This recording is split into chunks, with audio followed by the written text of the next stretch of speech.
அன்பார்ந்த இறைமக்களே, கிறிஸ்துவின் மறுப ஜபக்குழுவின் வாயிலாக இன்று உங்களை சந்திப்பது நான் பெரும் மகிழ்ச்சி அடைகிறேன். மக்களை, சந்தோஷமாக இருக்கீங்களா? நிறைவாக இருக்கீங்களா? மகிழ்ச்சியாக இருக்கீங்களா? மன அமைதியாக இருக்கீங்களா?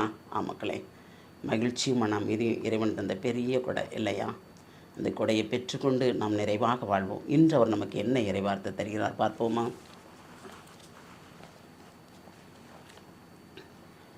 யோவான் நற்செய்தி அதிகாரம் 9 இறைவார்த்தை 1-4 முடிய.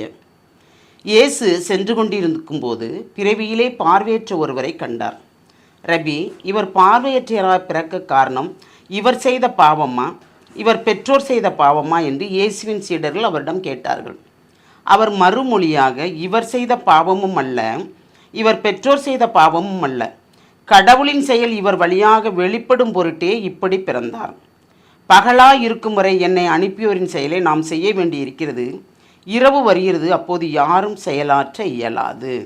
Praise the Lord. பார்வையற்றவராய் பிறக்க காரணம் இவர் செய்த பாவமா, இவர்கள் பெற்றோர் செய்த பாவமா? அவரோடு இயேசுவோடு இணைந்திருக்கிற சீடர்கள் கேட்குறாங்க. இயேசு என்ன சொல்கிறாரு?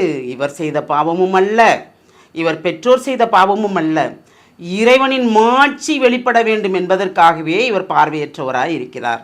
ஏனென்றால் இயேசுவின் மூலமாக தந்தை இயேசுவை அனுப்பியதால் இயேசுவின் மூலமாக நிறைய அரும்பெருங்காரியங்கள் செய்கிறார். இயேசு இவ்வுலகத்திற்கு வந்த பிறகு அப்படி இல்லையா? இப்பொழுதும் செய்து கொண்டு இருக்கிறார். தூய ஆவியார் வல்லமை கொண்டு அனைத்தையும் நிறைவாக நடத்தி கொண்டு இருக்கிறார்.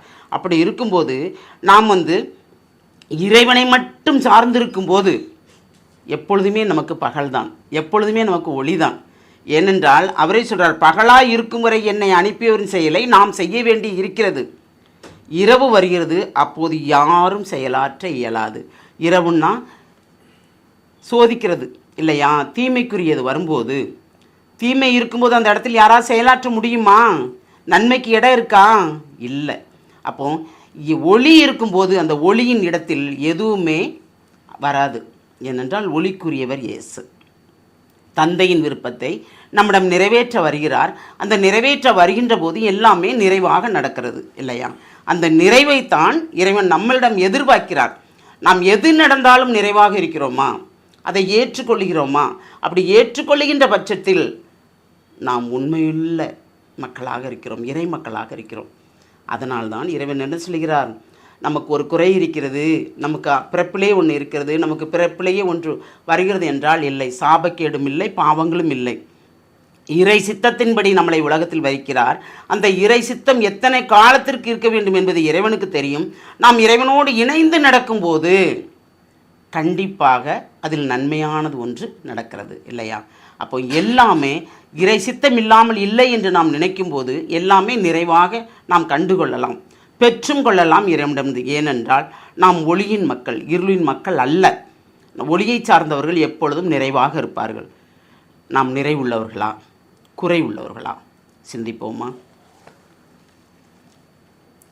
எல்லாம் வல்ல இறைவா, ஆண்டவரே, நாங்கள் எப்பொழுதும் ஒளியின் மக்களாக இருக்கவே விரும்புகிறோம் ஆண்டவரே. அதனால் நாங்கள் நிறைவுள்ளவர்களாக வாழ விரும்புகிறோம்.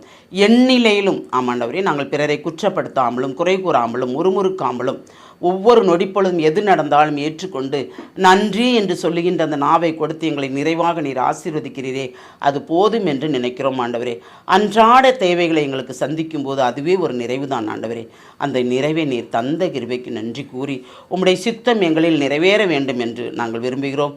அதையும் நீர் நிறைவேற்ற போகிற கிருபைக்கு நன்றி கூறி எங்களை முழுமையாக உம்முடைய இரக்கத்துக்கு ஒப்புக் கொடுக்கிறோம். ஜெபங்கேக்கும் நல்ல பிதாவே. ஆமேன், ஆமேன், ஆமேன்.